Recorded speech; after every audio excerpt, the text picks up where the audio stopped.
Think a European car is unobtainable for you? Well, think again. This group behind me means that your first European car might be closer than you think.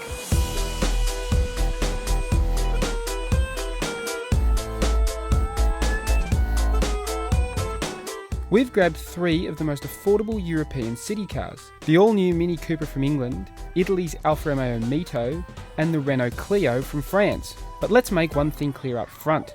These are not the cheapest city cars you can buy. If that's what you're after, there are plenty of cheaper, but still very good, Asian-made city cars to choose from.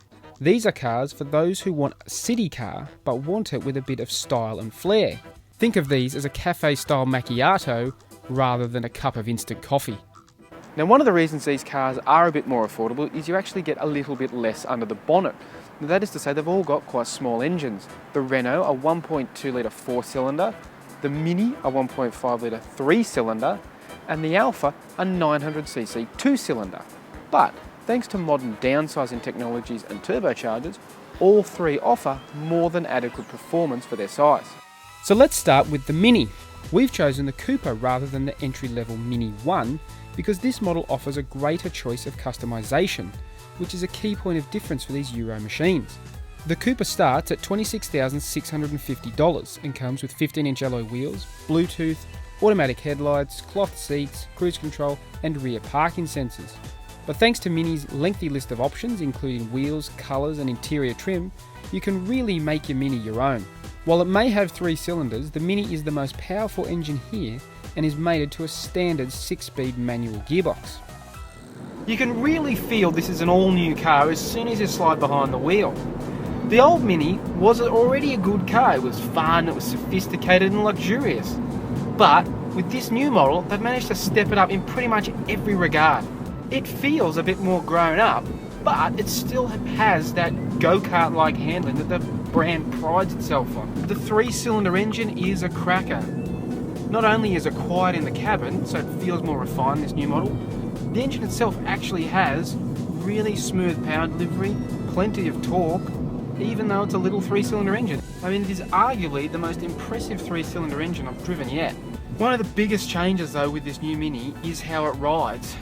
It's still on the firm side, but it is a lot more compliant than the old model. The old model did crash over bumps. This one, not so much, which makes it a lot nicer to drive day to day.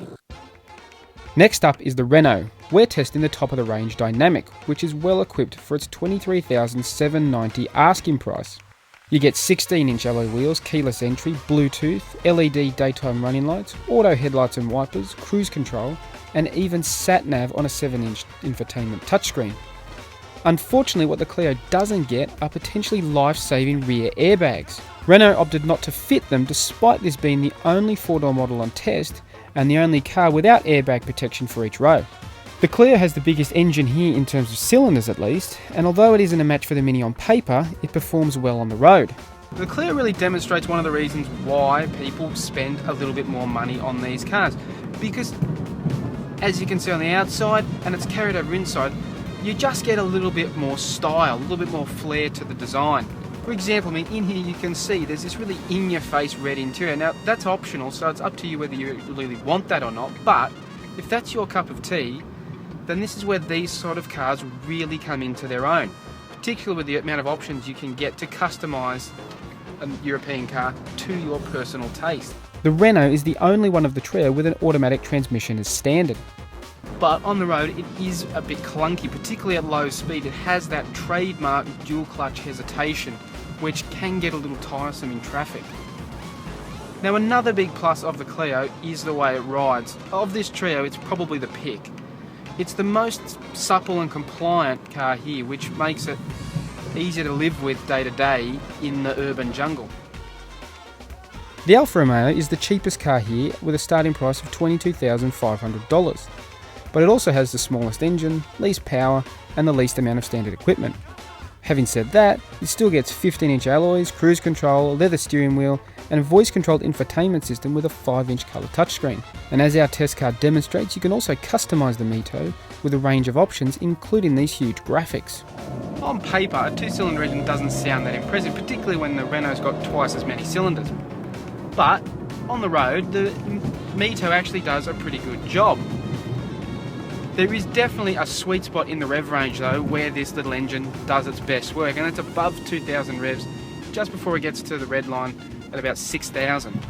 Below 2,000, there's really not much there. It really struggles out of corners, and when you take off, I mean, first gear really is just for takeoffs. You're out of first gear straight away, and you very rarely use it. The other thing though, with this engine, is it is a little noisy. You actually notice, particularly against the other two, which are a lot more quieter and refined, there's a raspy little note, which isn't bad, but it is more noticeable in the cabin.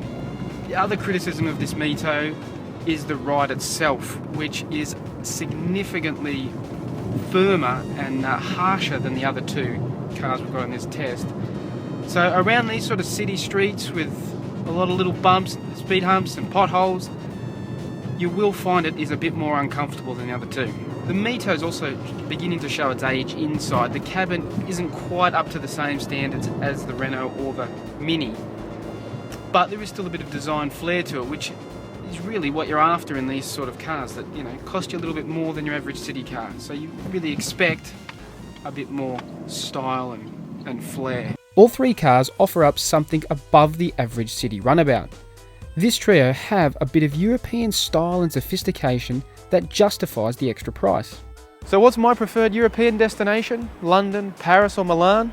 Well, for me, I'd be heading to London and taking the Mini. Ever since BMW resurrected the Mini, it has been a benchmark for trendy European city cars. This new model continues that style and adds a more comfortable and sophisticated driving experience as well, giving you that European flair.